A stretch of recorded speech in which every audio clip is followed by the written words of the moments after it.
There were 3 men on my porch, all wearing neon vests and holding clipboards, telling me I had 24 hours to vacate my own damn house.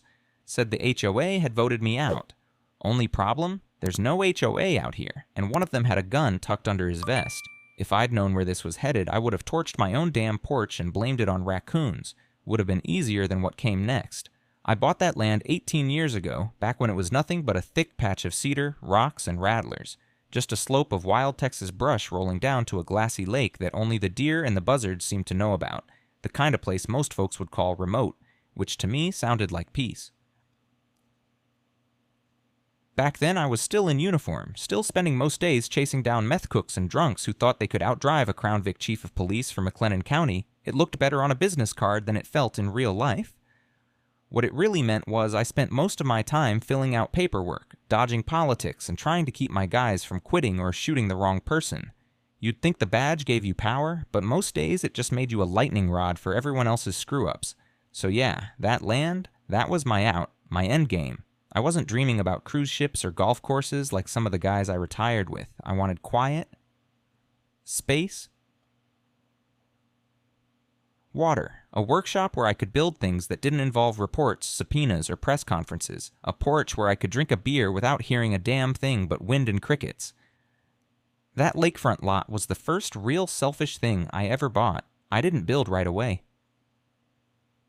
First, I just cleared a patch where I could camp on the weekends, sometimes with my wife, sometimes alone. Karen would bring books, I'd bring a fishing rod. She liked the stars. I liked that my phone barely worked. Every nail I hammered out there, I hammered with the thought, someday, this'll be home. Not just a getaway, but ours. It took time. Years, really. I didn't rush it. I'd go out there with my son Jason when he was back from school, and we'd cut brush, pour concrete, frame the walls together. He was a smart kid, more into books and briefs than hammers and drills, but he didn't complain. Said he liked the sweat. Said it made his brain slow down, in a good way. We built the whole place ourselves. 2-bedroom cedar cabin with a wraparound porch and a fireplace big enough to roast a deer whole if we wanted. There's a small boathouse out back, a shed where I keep my tools and gear, and a little floating dock where Karen likes to drink her morning coffee and pretend she's in some Hallmark movie. Even the dog, Bandit, got his own spot, a shady patch under the oak tree near the edge of the yard where the breeze hits just right. When I finally handed in my badge and walked out of that office for the last time, I didn't look back. No parties, no speeches. I just packed my truck, picked up Karen and Bandit, and headed out to the lake. We moved in that weekend, and for a while, it felt like everything we'd worked for finally made sense. I started growing tomatoes. Built Karen a swing for the porch. We got to know the handful of other folks who lived out around the lake, mostly retirees, a couple of weekenders. Good people, everyone minded their own, but waved when you passed. No noise, no drama, no HOA. That was the whole point. Out here you owned your slice of dirt, and nobody told you what color your mailbox had to be. I still kept a gun in the house, force of habit, but the real threats out here were coyotes and copperheads, not crooks. After 3 decades of watching the worst people do the worst things, this place was like medicine. My blood pressure dropped 10 points the first week. Jason came out when he could, brought his fiancée once or twice, even talked about building on the other side of the cove someday. Said he liked the idea of raising kids with more dirt than pavement under their feet. That made Karen cry, but the happy kind. We weren't rich. Our cabin wasn't some palace, but it was solid, honest. It was ours, and if I'd known just how far someone would go to take it from us, hell, maybe I would have stayed in the city, where at least you could see trouble coming. I was in the shop, behind the house, sharpening the blades on my mower, when Karen came out holding this folded-up piece of paper like it smelled funny. She had that look, the one that says, "You're not gonna like this, but I'm handing it to you anyway." I took it from her, wiped the grease off my hands, and opened it up. The thing looked like one of those fake parking tickets you get at the mall. Big bold letters at the top, Notice of Infraction, Lakeview Community Services, HOA. Right there, my stomach did a little flip, like something wasn't sitting right. First of all, we didn't have an HOA. That was one of the main reasons I bought this place in the first damn place. When I signed the deed, I combed through every document myself, even before Jason became a lawyer. No community bylaws, no association dues, no committees, no busybodies telling you what shade of beige your house could be. We were too far out for that kind of nonsense. Just a handful of private lots wrapped around the lake like a horseshoe, each one with its own well and septic. We were our own thing, always had been. So I read this notice, and it says I'm in violation of section blah blah of the community regulations for installing non-compliant exterior lighting. Something about light pollution affecting wildlife and neighboring properties. Then it says I need to remove the fixtures, which were just a pair of soft glow LEDs under the eaves, for the record, within 10 days, or I'd be fined. There was no signature at the bottom, no contact number, no seal, just that same damn name, Lakeview Community Services, HOA. I looked at Karen. Where'd you get this? Nice. She pointed toward the mailbox. It was stuck in the door. Not mailed. No envelope. Now, I've seen plenty of shady crap in my time. Forged warrants, fake IDs, even a guy who made his own IRS letterhead with a Xerox machine. This had that same kind of smell on it. Something about it felt thrown together. No real formatting, no date stamp, just a lot of generic language and legalish words that didn't mean a whole lot. So I drove down to our little community store, the only place within 5 miles that sold eggs, beer, and chewing tobacco in the same aisle, and asked Doris, the owner, if she'd heard of any HOA forming lately. She blinked at me like I'd just asked if we had a monorail. Here? She said. You serious? Then she laughed. Only HOA we got is God and the weather. That's what I thought. I asked around. Nobody else had gotten a notice. Not Bob, not Mary and the twins up by the ridge, not old man Stevens, just us. One weird-ass notice stuck in the door like a prank, and maybe that's all it was, some bored kid with a printer and a bad sense of humor, except it didn't feel like a prank, not the way it was worded, not the way it showed up, no mail, no tracks, just there, almost like someone wanted to make it look official, but not so official that you could trace it back to anyone. I kept the paper, tacked it up in my shop next to the old wanted posters I kept from my days on the force. Didn't think much more about it. Honestly, I figured that'd be the end of it. Just some one-off weirdness. Maybe someone fishing for a reaction. But Karen, she didn't let it go so easy. That night, while we were brushing our teeth, she said, "You ever get the feeling someone's watching the house?" I looked at her in the mirror and raised an eyebrow. "I saw a car parked at the end of the road," she said. "Didn't recognize it. No plates." Now, that got my attention. Out here, strangers stick out like a sore thumb. We're not exactly on the way to anywhere. If someone's out here and they're not a neighbor or a deer, they're here for something. I told her I'd take a look in the morning. Maybe it was just some lost fisherman or a teenager sneaking a smoke break. But even as I said it, I felt that old cop instinct kicking up dust in my gut. You learn to spot when something's off. Even out here, miles from the city, you know when something's not quite sitting right in the dirt. And this felt like a seed getting planted. Only problem was, I had no clue what the hell was about to grow out of it. Couple days after that weird notice showed up, I found a second one. Same paper, same generic font, same fake-sounding Lakeview Community Services HOA across the top, like it actually meant something.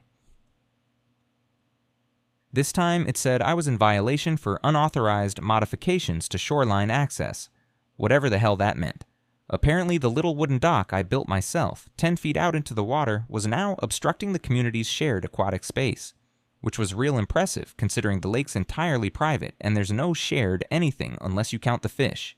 Again, no name, no contact info, just a demand. Remove the dock or face fines starting at $500 a day. Yeah, per day. It was so cartoonish I actually laughed. Karen didn't. I wasn't laughing the next morning, though, when I found muddy boot prints on the path leading down to the water. We don't get random foot traffic out here. We're fenced in, no trails, no hikers. I followed the tracks to the edge of the dock. One of the support beams had been hacked, not fully cut, just scored deep with what looked like a machete or hatchet. The beam was still holding, but you could see it was weakening. That's when it stopped being funny. So I did what any former cop would do. I checked my cameras. I've got a few trail cams hidden along the tree line, mostly for watching wildlife. Hogs, raccoons, sometimes a stray buck, but they'd caught something else this time. 2 guys, both in dark hoodies and gloves, moving low through the brush. Not kids, they moved too smooth, too practiced. One of them looked right into the camera, and I swear to God, he smiled. I showed the footage to Karen. She asked me if I was calling the sheriff. I told her I was the sheriff, or I had been, and I knew what would happen. We'd file a report, they'd send a deputy out, maybe take a statement, maybe not. But unless we caught someone red-handed, there wouldn't be a damn thing they could do. And those two, they were too careful for that. That same night, Bandit lost his mind barking out back. I ran outside with my flashlight and shotgun, and all I caught was a tail of someone's coat disappearing into the trees. Karen was shaking. She asked me if we should leave for a few days, go into town, stay with Jason.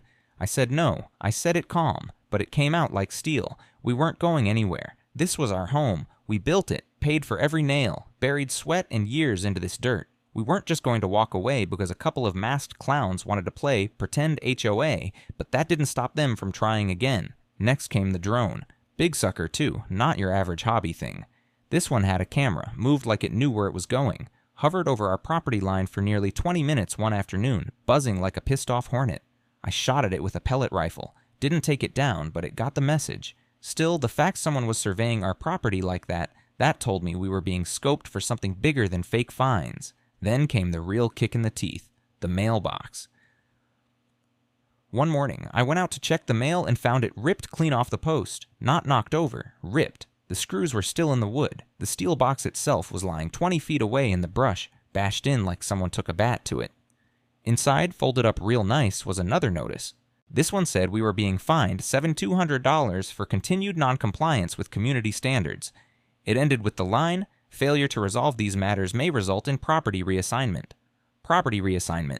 They might as well have just written, "We're taking your land." I went from cold to boiling in about 3 seconds flat. I called Jason, told him everything. He tried to calm me down, said it had to be a scam, some fake shell group trying to trick rural homeowners. I asked him to run a check on the company, see if it was registered anywhere. He said he would. That same day, the power cut out. Now, we're off-grid in some ways. We've got a backup generator, solar panels, the works, but the main lines still feed in from the county. I called the electric co-op, and the woman on the line said there'd been a request filed for a temporary shutoff due to property transition. Filed by who? She said, Lakeview Community Services. Said it looked like an internal work order from a property management firm. I told her that wasn't real. She said I'd have to take it up with county records. I sat there in the dark that night, Karen wrapped in a blanket, Bandit curled at our feet, and I thought, they're not just messing with us anymore. They're trying to break us. They weren't subtle, they didn't need to be, because nobody was watching. Nobody gave a damn what happened to one retired cop and his wife living in the woods. Couple nights later, I heard a noise outside. Not the usual rustle. This was different. I stepped out with my flashlight and caught a flash of movement down by the shed. I followed it. The door was open. I never leave it open. Inside, it looked like a raccoon tore through the tiny place. Only raccoons don't steal tools. My drill, bolt cutters, and trail cam memory cards were gone, and taped to the inside of the shed door with cheap black duct tape was a single line of text printed on white paper. Sell while you still can. Karen wanted to go to a hotel the next town over. I told her we'd stay one more night, just so I could get some of our valuables packed and talk to the sheriff in person the next morning. That night, Bandit didn't bark. That night, I sat up on the porch with my shotgun in my lap, watching the tree line, and that night, 3 men showed up at my door, pretending to be from the HOA. One of them had a gun, and all I could think was, what the hell did we stumble into? First thing the next morning, I called the sheriff's office. Not 9 boys to 1, not a panic call. Just the regular desk line. I knew the protocol. I knew the guy who picked up, Deputy Colton. I'd trained him back in the day when he was still green and wore his belt too tight. I explained what happened. 3 men on my porch claiming to be from an HOA that doesn't exist, one visibly carrying a sidearm, all telling me to vacate my property or face consequences. He listened. Then there was this pause, and he said, "You sure you didn't sign up for one of those rural service management zones? Sometimes they sneak those into new deeds." I almost laughed.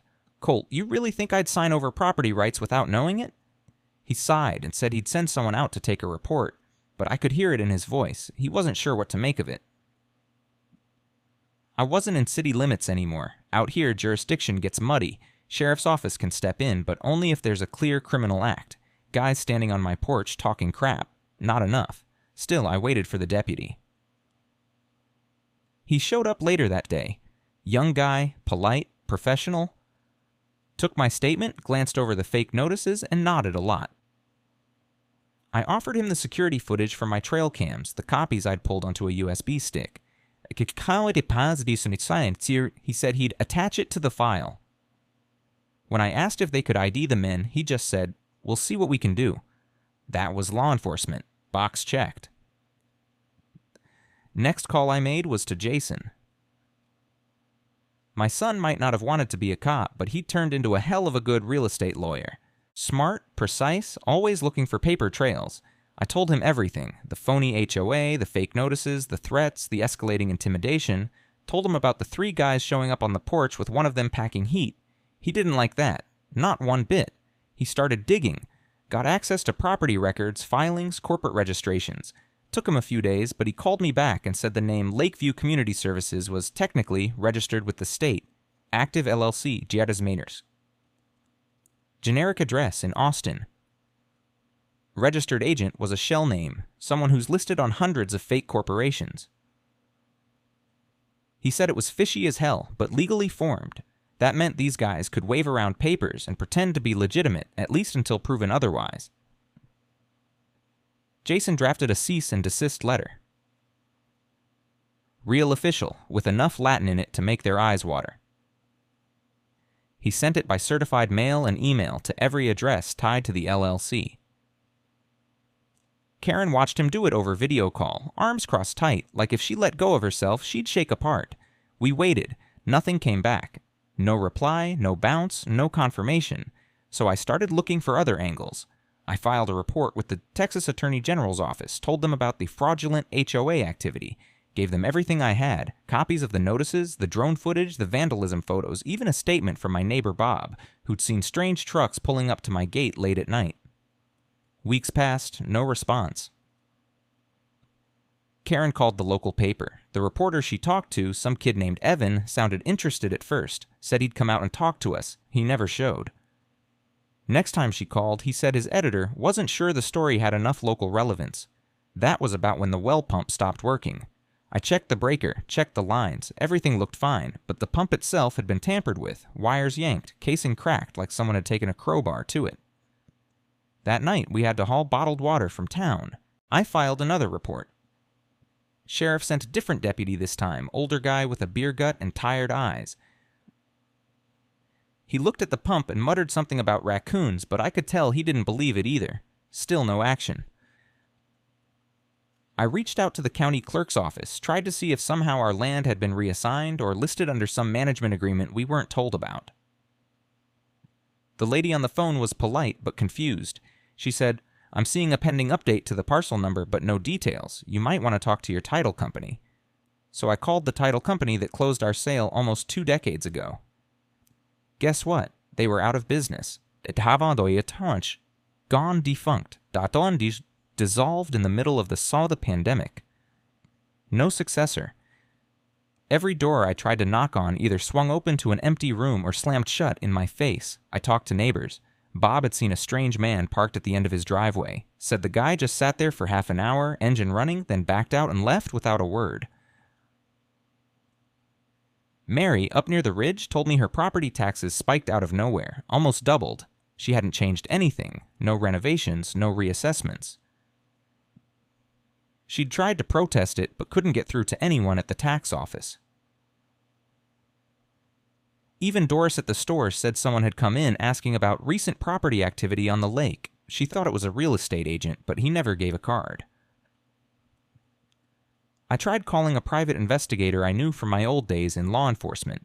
He was retired now, lived out in El Paso, but he gave me a name. A guy still in the game. I called him, explained the situation. He listened, asked a few sharp questions, and then said, "You might not be dealing with a scam. You might be dealing with a squeeze play." I asked what he meant. "Sometimes," he said, "it's not about the house, it's about the dirt under it." That stuck with me. I went back to Karen, told her everything I'd done, every call, every letter, every piece of footage. She nodded, tried to stay calm, but I could see it was wearing her down. Every day she jumped at noises, started keeping a bat by the bed, refused to go out at night, even to sit on the porch swings she used to love.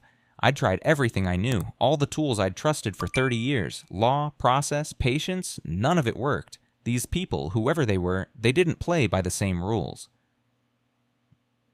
That night, I sat alone in my shop, staring at my old badge in its frame. It looked small now, not like it did back when I wore it, like a relic from another world. I kept thinking maybe I missed something. Maybe there was a crack in the system I could still wedge open. But deep down, I felt it. This wasn't about fake fines anymore. This wasn't about rules or regulations. This was about pushing us to the edge until we jumped on our own, and I was starting to feel that edge under my feet. It happened on a night like the others. Quiet, still, except for the occasional splash out on the lake and Bandit shifting in his sleep beside the door. Karen had gone to bed early. She wasn't sleeping much lately, just laying still with the lights off, pretending. I stayed up like I always did. Rifle near the chair, bourbon untouched, eyes on the tree line. I wasn't sure what I was waiting for anymore, a sign maybe, or a mistake. And I got one. I heard movement, light but fast, not animal, not wind. I cut the outside lights and slipped out the side door barefoot, moving along the edge of the porch where the wood didn't creak. I saw the flicker of something small, metallic, flash under moonlight near the edge of the shed. A figure bent low, working at the lock. I didn't shout, didn't warn him. I raised the shotgun and racked it loud enough to shake bark off the oaks. He froze, didn't run, just stood there with his hands half raised like he'd practiced this before. I approached it slow, not breaking eye contact, and when I got close enough to see his face, I stopped dead. He couldn't have been older than 20, pale, thin, wiry. His eyes weren't wild like I expected. They were cold. Nefitsit. Focused, like he wasn't scared, just calculating how many steps he had to run before he cleared my shot. I told him to sit down. He didn't argue. I zip-tied his wrists with a set I kept in the shed and sat him down on the floor. Karen came out with her robe wrapped tight and her hand over her mouth. I told her to go back inside. She didn't. We searched his bag, tools, gloves, a pry bar, flashlight, and a cheap prepaid phone with a cracked corner. Nothing else, no wallet, no ID. I asked him who sent him. He didn't answer, just stared at me with that blank nothing. Look I've seen too many times in interrogation rooms. I told him we could sit there all night. He shrugged. I figured fine, we'll play that game. I took his phone and told Karen to keep an eye on him while I stepped inside to see if I could pull anything off it. The screen lit up when I pressed the side button. No passcode. Either he was stupid or cocky. Probably both. There were barely any contacts. Just one. No name. Just a number. But there was a text, already open on the screen, sitting right there like it had just come in. Убрать шефа до рассвета. Оплата удвоится, если он не выживет. At first, it didn't even register. The message was in Russian. I recognized a few words from a DEA joint op. We ran years back, but nothing clear. I screenshotted it, sent it to Jason, told him to get it translated. It didn't take long. He called me 5 minutes later, his voice low and tight. It says, remove the chief before sunrise, double pay if he doesn't survive. I didn't say anything. Jason kept going. Dad, that's a hit. That's a goddamn hit order. I looked at the Hada kid sitting zip-tied in my shed. He stared back, calm as if he were just waiting on a bus. Karen asked what it meant. I didn't answer her either. I called the number from the phone, half not expecting it to ring, but it did. 1 ring. 2. Then someone picked up but didn't speak, just breathed. Heavy, like they were expecting someone else. I didn't speak either. I just listened. After a few seconds, the line went dead. That was it. That was the moment it all flipped. This wasn't about HOA notices. This wasn't about fake fines or harassment or trying to scare us off. This was about killing me, deliberately, quietly. Before anyone could figure out why. I stood there, holding that cheap little phone like it was radioactive, and everything snapped into focus. They didn't want the house. They wanted me gone. And the thing that chilled me to my bones wasn't the message. It was the name tied to the registration of that fake HOA buried in Jason's notes. He called it in earlier that week, didn't think much of it. Just a holding company in Austin called Lakeview Community Services, LLC, but the shell behind it, the name under all the other names. That name rang bells, doled bells, bells. I hadn't heard since back when I wore a badge and sat in on cross-agency intel briefings. It wasn't a property group, it was a front. A laundering front tied to 3 other shell companies, all linked to organized land acquisitions near water reservoirs in East Texas and parts of Oklahoma. The kind of thing the FBI kept eyes on, but rarely touched unless it got bloody. I hadn't put it together until that moment. but it made sense, all of it. The fake notices, the intimidation, the shutdowns, the drones, the strategic vandalism, even the silence from every damn office I called. Because this wasn't just some scam. This was a system, a machine, well-oiled and confident enough to act like it was the law. And now, that machine had decided to get rid of the one loose nail it couldn't bend back into place. Me. I stared at that message again and felt something tighten in my chest. Not fear, clarity. They didn't just pick the wrong house, they picked the wrong man. The kid didn't say a word the whole time. He sat there, wrists zip-tied to a lawn chair in my shed, like he was doing a damn silent protest. Karen stayed inside. After I told her what that message meant, she went real quiet, like a switch flipped. She didn't cry, she didn't ask questions, she just put a pot of coffee on and started pacing the living room in socks. I watched him through the shop window, waiting to see if he'd break a sweat. He didn't. That boy had a level of calm I'd only ever seen in people who'd either been trained or broken. Maybe both. That confirmed it, in a way. This wasn't some punk trying to steal power tools for meth money. This was a chess piece, and if there's one piece, there's a whole damn board behind him. I wasn't interested in playing defense anymore, so I called Jason again and told him I needed every scrap of paperwork he could find on Lakeview Community Services. I wanted to know who filed what, where the money went, who signed off on the LLCs, who received payouts, how often, and from which accounts. He said that'd take time. I told him I'd wait. Then I called Bob. Bob was a Marine once upon a time, and you don't lose that wiring, not completely. He's the kind of guy who doesn't blink when you say things like, I caught a man breaking into my shed and found out there's a contract on my head. He just asks if you've got ammo and a spare cot. He came by with 2 lawn chairs, a cooler full of water, and a scoped rifle in the back seat like it was a fishing pole. He brought his old parabolic mic set up, too, said he wanted to see what kind of chatter we could catch off the property line. He wasn't grinning or acting tough. He was calm. Ready, like a man who'd been waiting for this kind of clear purpose for a long damn time. We set up shifts. While Jason dug through records and ran names through legal databases, Bob and I started documenting every single thing that happened on the property. Drones, suspicious vehicles, new footprints, changes in utility records. We backed up everything twice, once on a hard drive, once on a private cloud account Jason set up. I started sleeping in the shed some nights just to keep eyes on the place. Bandit stayed with me. Karen locked the house from the inside and carried one of my old revolvers in the drawer next to the bed. She didn't want to talk about it much, but I could see it in her hands. She was done being scared. Just tired now. Tired and waiting for something to snap. Then Jason called back. He'd found something. The LLC behind Lakeview Community Services was registered in Austin, sure, but the money that funded its startup and the ones tied to its land acquisitions traced back to a development firm based in Houston, one that had recently acquired over 600 acres of lakefront in East Texas through a series of default transfers, and every one of those properties had a similar story: intimidation, false documentation, failure to comply, then sudden reassignment. He also found mention of a man, name redacted in some records, but it kept popping up in property transfer documents under a consulting fee line item, the same name that had once surfaced in a quiet DOJ investigation years ago, back when I still wore a badge. This wasn't a scam.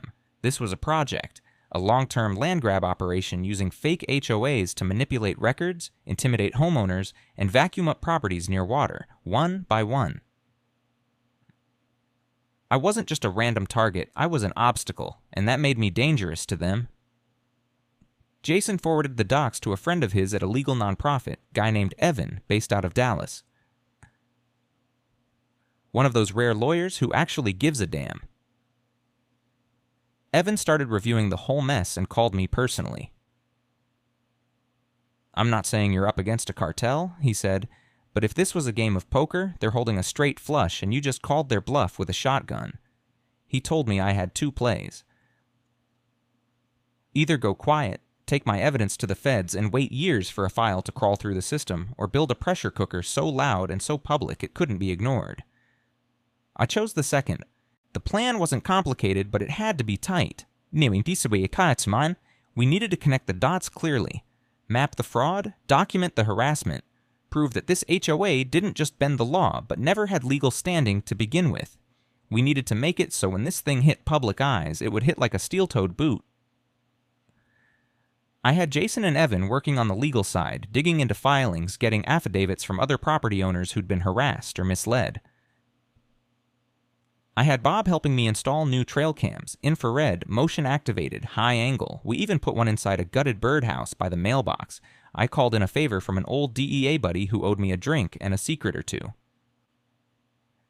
He didn't give me a file, but he suggested I look into a particular offshore firm registered in Belize, one that happened to hold stakes in a few of those development companies. Karen tracked down our original property paperwork, including the survey maps and utility hookups, and highlighted everything that proved we'd never been under any HOA jurisdiction. She filed copies with the county registrar under a public notice clause. Otherwise me ruined. Her way of saying, "You're not taking this from us quietly." Even Doris from the store helped. She remembered the guy who asked about our land, found the receipt from the cash purchase he made, water and jerky. I used it to pull a timestamp and line it up with one of our trail cam videos. Same man, same hat, same lazy way of walking. We were connecting threads, but I knew that wasn't enough. I needed a spark, something that would make all this impossible to ignore. Not just a story, a spectacle, one that even the quietest bureaucrat wouldn't be able to pretend wasn't happening. So while everyone else worked their angles, I focused on one thing: watching. I kept eyes on the roads, the woods, the water, waiting for them to show their hand again. Because they would. Bullies don't like being told no, and sooner or later, someone was going to walk into my trap. It started with the drone.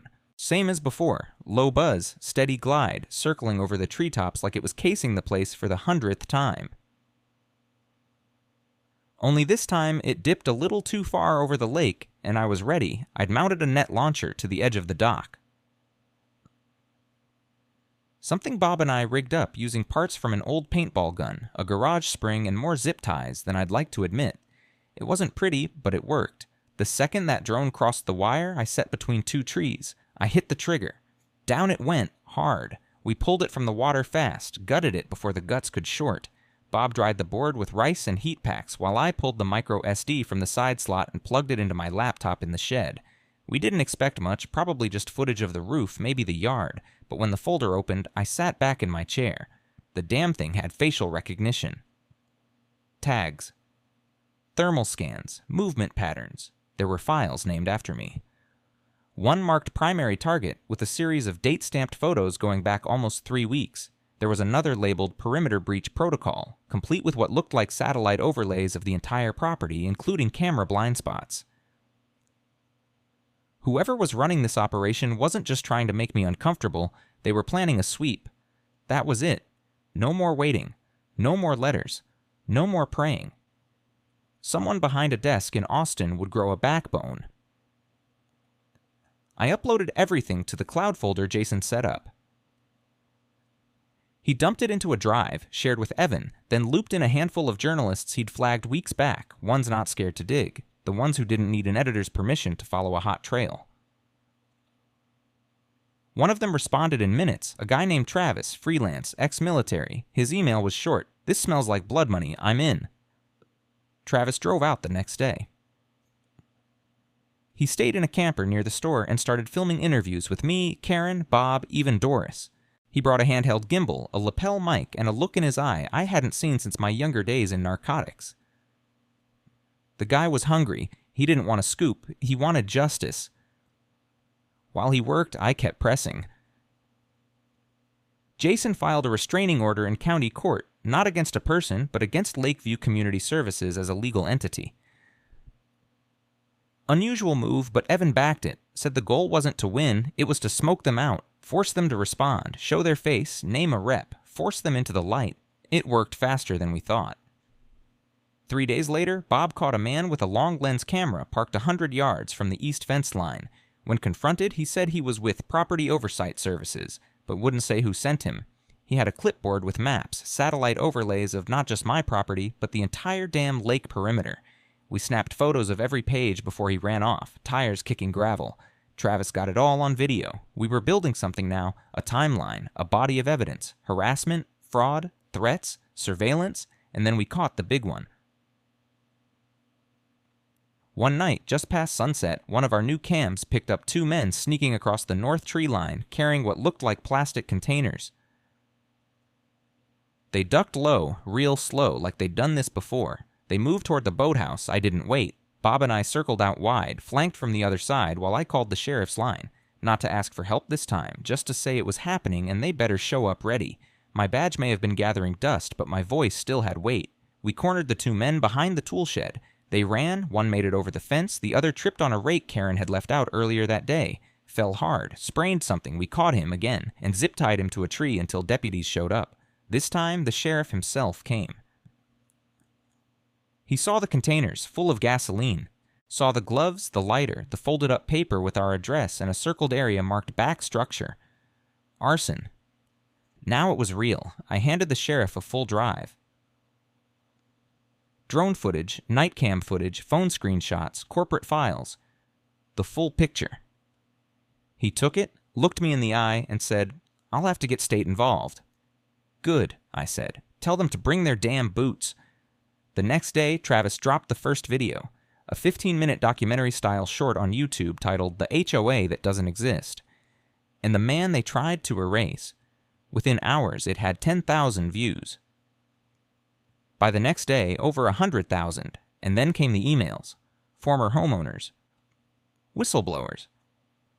One guy said he used to work for a law firm that drew up fake compliance letters for development firms. Another said her brother disappeared after refusing to sell lakefront property in Oklahoma under a community reassessment clause. A couple from Louisiana sent over scanned notices that looked identical to mine. Same font, same language, different logo. It wasn't local anymore. This thing was spreading like a wildfire, and just like that, they started to sweat. That same week, Karen found our trash bins overturned and our back gate open, but nothing stolen. Just a message carved into the wood plank beside the door in clean, blocky letters. "We see you." I didn't flinch. Not anymore. I carved a message right back, just below it. "I see you first." And I meant it. We weren't running. We weren't hiding. We were pulling them out one step at a time, and now that the lights were on, they had nowhere left to crawl. It broke wide open the morning Travis's second video dropped. He'd titled it The HOA Mafia, Land Grabs, Fake Fines, and the Fight for Lake Waco. That title hit like a freight train. The video had everything. Footage of the drone takedown, night vision of the two guys creeping toward the boathouse with gas cans, the messages on the fake notices, interviews with me and Karen, even a segment where Bob just stood in front of the camera cleaning his rifle like he was polishing a trophy. But the kicker, what really turned it from a local oddity to something explosive, was the section where Travis laid out the full chain of shell companies and names Jason and Evan had pieced together. There it was, on screen. Lakeview Community Services, funneled through a Houston holding group, backed by overseas capital, tied to restructuring agreements with at least 6 known land developments in 3 different states, properties changing hands overnight. Owners vanishing off tax records, a digital trail so greasy you could slide a truck down it. And me, I was just the guy who said no. The video hit 500,000 views before lunch. By the time the sun set, a news van was bouncing down our gravel road like it was chasing a tornado. Then another, then a third. A reporter from a Dallas paper called my old precinct asking for comment. The sheriff called me personally to say his office had been contacted by the state attorney general.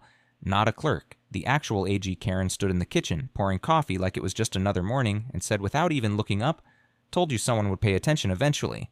And they did. It didn't stop. The footage we turned over, the files, the drone scans, the fake notices, even the gas cans with fingerprints, all of it got wrapped into a formal investigation, a multi-agency one. When they said that phrase, I knew things had moved up a level. That's not sheriff talk anymore. That's men in suits and sunglasses knocking on office doors at 7 in the morning. Jason flew out and stayed with us for a week. He wanted to see it with his own eyes. He brought hard copies of every document, every email thread, every screenshot. He even printed out comments from Travis's video, dozens of other homeowners across the country claiming they had been hit with the same tactics. Some posted scans of nearly identical fake HOA letters. Others said they were forced to sell under threat of legal action, but couldn't find records of where the money actually came from. A few of them cried in their videos. They thought they were alone. They weren't. A week after the second video, 60 Minutes, got what called, I'm not kidding, the actual show. They wanted to send a producer and a small crew out to film. I said no at first, not because I didn't trust them, but because the attention was starting to stretch the seams on our lives. Karen couldn't walk the dog without someone snapping pictures. Bob had reporters tailing his truck like it was OJ's Bronco. I hadn't slept a full night in 2 weeks. But Jason said something that stuck.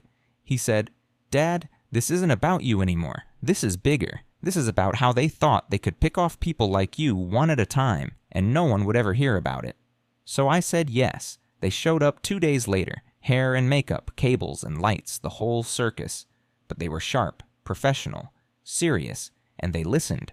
They interviewed everyone, me, Karen, Bob, Doris from the store, even the neighbor down the ridge who barely talked to anyone, and every one of us had a story, a little thread of the same big, ugly knot. They filmed the carved message on our gate. They filmed me holding one of the fake notices up to the camera. They even filmed the inside of the boathouse where the 2 men had planned to start the fire. Then they asked me the question I'd been waiting for. "Why do you think they targeted you?" I looked straight into the lens and said, "Because I didn't fold, I didn't sell, and I knew what questions to ask when they came knocking." That clip hit the national segment. By the time the episode aired, it was everywhere. Twitter.facebook, local radio, national podcasts, talk shows. I even got a message from a guy in Oregon who said he'd just stopped a similar land takeover in his neighborhood because he recognized the language on the letters from Travis's video. We started calling it the pattern. Once you saw it, you couldn't unsee it. The real hammer dropped when the AG's office confirmed that at least 3 of the LLCs tied to Lakeview Community Services had been set up with forged EINs, federal tax identification numbers using dead-end P.O. boxes and fake signatories. That's wire fraud, tax fraud, and conspiracy, all rolled into a big, nasty bow. Indictments came next, not just for the kid we caught or the guy with the camera on the ridge, but for people in Houston, in Austin, in back offices with suits and ties and polished shoes who thought no one would ever connect the dots.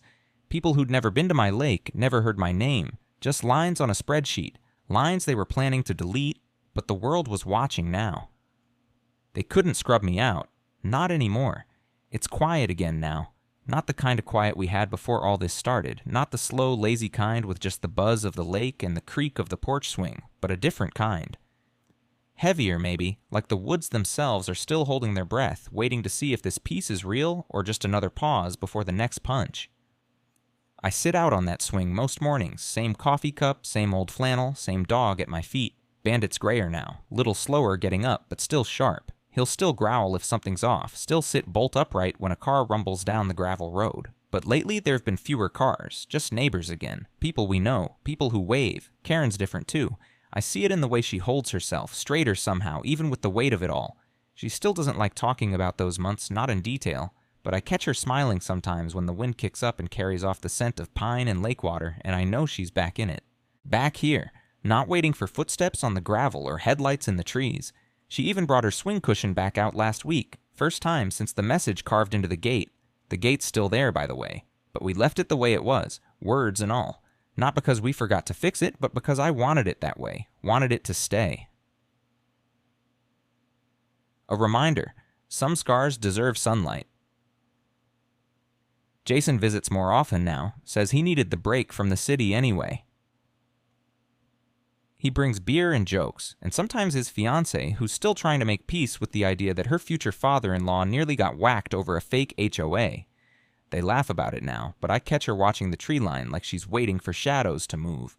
I don't blame her. Some instincts don't go away, even in daylight. As for the case, well, it's bigger than me now. The feds took it, ran with it. More arrests came, more stories. Turns out we weren't the only ones, not by a long shot. Dozens of families stepped forward, some from Texas, others from as far off as Georgia and Arizona. They all thought they were crazy, all thought they were the only ones being squeezed by ghosts in legal letterhead. They weren't. That first Travis video just passed 10 million views. He still emails me now and then. Said he's working on a full-length documentary, got a distribution deal lined up and everything. Wants to call it The House They Couldn't Take. Says he wants me to narrate part of it. I told him I'd think about it. I'm not real fond of microphones. Sometimes I catch myself looking back at everything. Those first notices, the busted well pump, the quiet nights that weren't really quiet at all. I wonder if I should have seen it coming sooner. Wonder if maybe I'd gotten too comfortable out here, too sure the world couldn't reach us just because we built a fence and planted some tomatoes. But I also think maybe that's the point. You fight like hell for peace, then when you get it, you better enjoy it. Because if you don't, what the hell was the point? So yeah, it's quiet again now. Karen's reading on the dock. Bob's building a new chicken coop across the ridge. Doris has a cardboard sign in her window that says no HOAs, no jerks. I still sit with my shotgun leaned against the porch post, not because I expect trouble, but because I'm done being surprised. And the lake, still ours, always will be.